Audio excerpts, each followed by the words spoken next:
अस्सलाम वालेकुम, welcome to the safe equation. आज की इस वीडियो के अंदर हम 10th क्लास मैथमेटिक्स का first unit quadratic equation start करने जा रहे हैं और ये बहुत ही मज़ेदार वीडियो होने वाली है क्योंकि इसके अंदर मैं क्वाड्रेटिक इक्वेशन से रेलेवेंट आपको कुछ ऐसी ट्रिक्स बताऊंगा जो यकीनन आज तक आपने कभी भी नहीं पढ़ी होंगी। तो हम स्टार्ट करते हैं क्वाड्रेटिक इक्वेशन को। फर्स्ट ऑफ ऑल हम ये देखते हैं कि इक्वेशन क्या होती है। तो मैथमेटिक्स के अंदर इक्वेशन एक ऐसी स्टेटमेंट होती है, an equation is a mathematical statement which says two quantities are equal। एक ऐसी मैथमेटिकल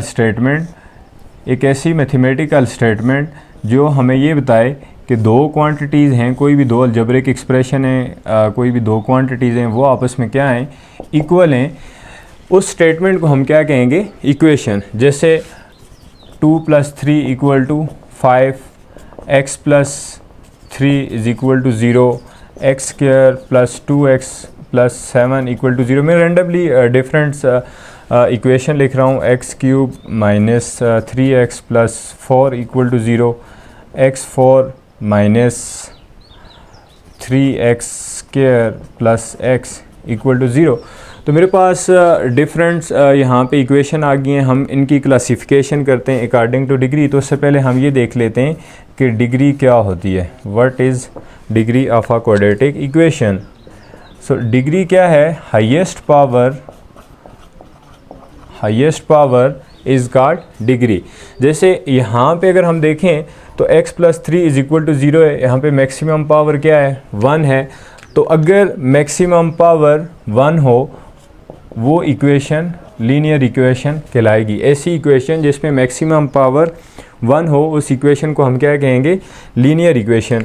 और अगर मैक्सिमम पावर हाईएस्ट पावर 2 हो तो उस इक्वेशन को हम कहेंगे क्वाड्रेटिक इक्वेशन। क्या कहेंगे, क्वाड्रेटिक इक्वेशन कहेंगे। और अगर मैक्सिमम पावर जो है वो 3 हो जाए तो उस इक्वेशन को हम कहेंगे क्यूबिक इक्वेशन। हम डिग्री के हिसाब से क्लासिफिकेशन कर रहे हैं, टाइप्स देख रहे हैं। और अगर मैक्सिमम पावर 4 हो जाए तो उसको हम कहेंगे बाय क्वाड्रेटिक इक्वेशन। तो चूँकि हमारा टॉपिक जो है वो क्वाड्रेटिक इक्वेशन है, इसलिए हमारा आज का जो फोकस है वो सिर्फ़ और सिर्फ क्वाड्रेटिक इक्वेशन के ऊपर ही रहेगा। तो अब हम ये देखते हैं कि क्वाड्रेटिक इक्वेशन क्या होती है। क्वाड्रेटिक इक्वेशन एक ऐसी इक्वेशन होगी जिसमें वेरिएबल की जो मैक्सिमम पावर है, वेरिएबल की मैक्सिमम पावर = 2 हो जाए। ऐसी इक्वेशन जिसमें वेरिएबल की मैक्सिमम पावर 2 हो जाए उस इक्वेशन को हम क्या कहेंगे, quadratic equation.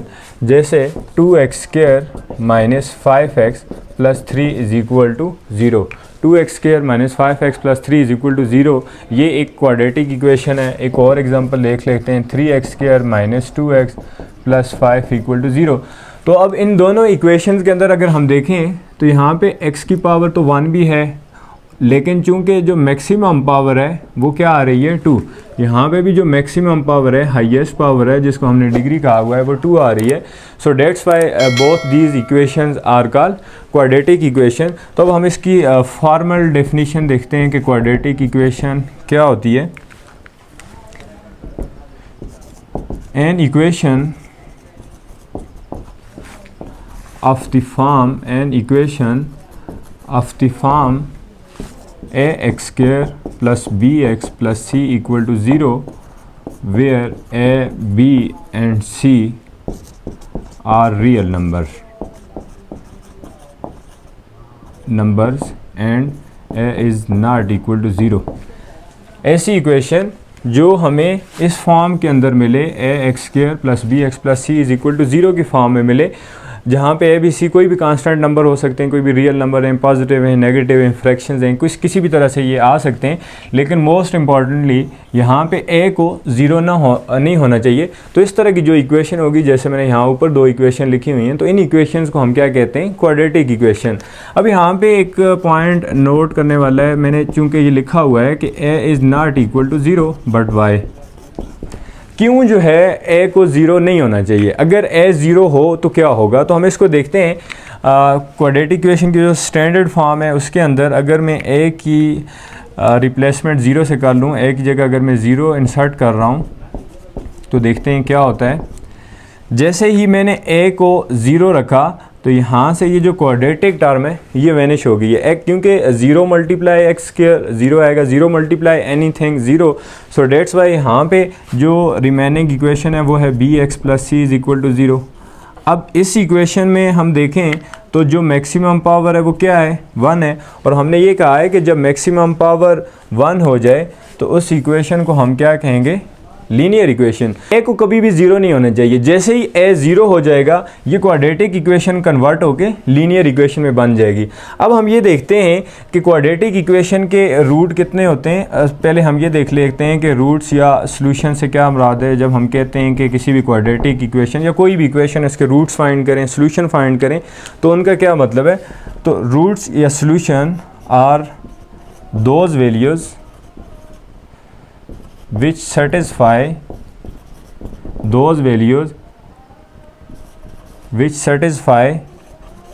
equation are called root। ऐसी तमाम वैल्यूज़, वेरिएबल्स की ऐसी तमाम वैल्यूज़ जो हम इक्वेशन में इंसर्ट करें, इक्वेशन के अंदर प्लग करें और हमें लेफ़्ट हैंड साइड, जो कि लेफ़्ट हैंड साइड है वो, और राइट हैंड साइड आपस में इक्वल दें, वो तमाम वैल्यूज़ क्या कहलाएंगी, रूट या सॉल्यूशन। क्वाड्रेटिक इक्वेशन के अंदर जो डिग्री होती है वो 2 होती है, तो इसके रूट कितने होने चाहिए। तो जितनी फंडामेंटल थ्योरम ऑफ कैलकुलस हमें ये कहता है कि जितनी डिग्री की इक्वेशन होगी उतने ही उसके सॉल्यूशन होंगे। अगर मेरे पास कोई लीनियर इक्वेशन है तो लीनियर इक्वेशन के केस में चूँकि डिग्री यहाँ पे 1 है तो सिर्फ एक ही सॉल्यूशन आएगा, और वो सॉल्यूशन यहाँ पे क्या है, -3। अगर मैं -3 पुट कर रहा हूँ तो -3 + 3 0 इज़ इक्वल टू 0 हो रहा है। लेफ़्ट साइड और राइट साइड आपस में क्या हो रही हैं, इक्वल हो रही हैं। तो इसलिए लीनियर इक्वेशन के जो सॉल्यूशन है वो सिर्फ और सिर्फ एक ही सॉल्यूशन होगा। क्योंकि यहाँ पे क्वाड्रेटिक इक्वेशन की जो डिग्री है, क्वाड्रेटिक इक्वेशन की डिग्री 2 है, तो इसलिए इसके सॉल्यूशन जो हैं वो 2 होने चाहिए। हम वेरीफाई करते हैं। अगर मैं x की जगह -3 लिखूं, अगर मैं x को -3 से रिप्लेस करूं तो -3 मल्टीप्लाई -3 माइनस प्लस 3 3 ज़ार 9, और अगर मैं 3 को x को +3 से रिप्लेस करूं, x की जगह अगर मैं +3 लिख रहा हूं तो 3 × 3 इज़ इक्वल टू 9। तो इसका मतलब ये हुआ कि -3 के ऊपर भी हमें 9 मिल रहा है और +3 के ऊपर भी हमें 9 मिल रहा है। So both these points, both these number -3 and +3 are called roots are solution of this quadratic equation. ये दोनों जो हैं, ये दोनों नंबर इस क्वाड्रेटिक इक्वेशन के क्या हैं, सॉल्यूशन है। क्योंकि जब हम इनको यहाँ पे पुट करेंगे -3 या +3 तो लेफ़्ट हैंड साइड और राइट हैंड साइड आपस में क्या हो जाएंगी, इक्वल हो जाएंगी।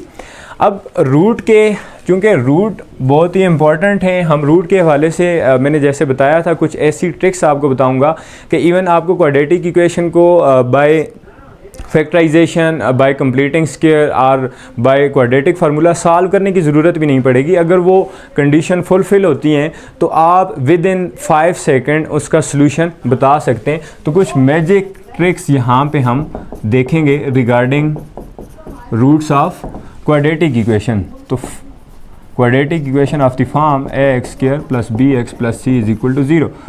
तो फर्स्ट कंडीशन जो है वो ये है कि if a + b + c equal to 0, अगर किसी इक्वेशन के अंदर इस तरह की नंबर्स आएँ, इस तरह के कांस्टेंट आएँ, coefficient of x², coefficient of x and constant term, अगर हम उनको सम करें और हमें आंसर 0 मिले तो उस केस के अंदर जो सॉल्यूशन होंगे, एक तो 1 होगा always, and the second solution will be x is equal to c/a। x is equal to c/a। हम एक क्वेश्चन देखते हैं, जैसे एग्जांपल है 2x² like 2x² - 5x + 3 equal to 0। तो अब यहाँ पे a की वैल्यू क्या है, 2, b is equal to -5 and c is equal to 3। जब मैं इनको प्लस करूँ, वेरीफाई करता हूँ, प्लस करते हैं, 2 - 3 + 3 equal to 0, 2 - 5 - 3 + 3 -3 + 3 0 is equal to 0। तो ये कंडीशन यहाँ पे ट्रू होगी। यहाँ पे जो दूसरा सोल्यूशन है वो होगा -c divided bye +c divided by a। तो यहाँ पे हमारी इक्वेशन के अंदर c की वैल्यू क्या है, 3, और a की वैल्यू क्या है, 2। तो हमने दो solution with in 5 second find किए। क्योंकि मैं समझा रहा हूँ तो यहाँ पे थोड़ा सा टाइम ज़्यादा लगे, जब आप खुद सॉल्व करेंगे तो विद इन 4 to 5 सेकेंड आप इसको सॉल्व कर लेंगे। सेकंड मैजिक ट्रिक्स के ऊपर आते हैं, बहुत ही इंपॉर्टेंट है। सेकंड ट्रिक हमें ये कहती है कि इफ़ a प्लस सी, मतलब कि कोफिशिएंट ऑफ क्वाड्रेटिक टर्म और कांस्टेंट टर्म, अगर इनको मैं सम करूं और मेरे पास जो आंसर आए वो लीनियर टर्म का कोफिशिएंट आए, तो उस केस के अंदर जो दो सॉल्यूशन आएंगे, उस केस में जो दो सॉल्यूशन आएंगे, एक ऑलवेज -1 होगा, x is equal to -1, and the second will be x is equal to -c divided by a। एक एग्जांपल से हम इसको भी वेरीफाई करते हैं। कोई इक्वेशन लिखते हैं, जैसे 3x square -2x plus 5 equal to 0। 3x square -2x plus 5 equal to 0। 3 plus 5 8 and this one is -2। हम इसको चेंज करते हैं माइनस से, तो अब हम चेक करते हैं। फर्स्ट टर्म a इज़ 3 और लास्ट टर्म -5, तो -5 is equal to right side पे मुझे क्या मिलना चाहिए 2, तो plus minus minus 3 - 5 -2 is equal to -2, जो कि ट्रू है। तो इसका मतलब एक सोल्यूशन जो है वो -1 होगा। इस क्वाड्रेटिक इक्वेशन का जो एक सोल्यूशन है वो -1 होगा, और जो दूसरा सोल्यूशन है वो -c/a होगा।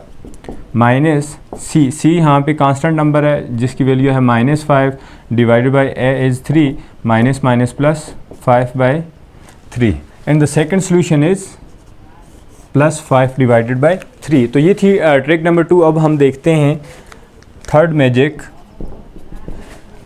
हमें अगर कुछ इक्वेशन इस तरह से हो कि जिसके अंदर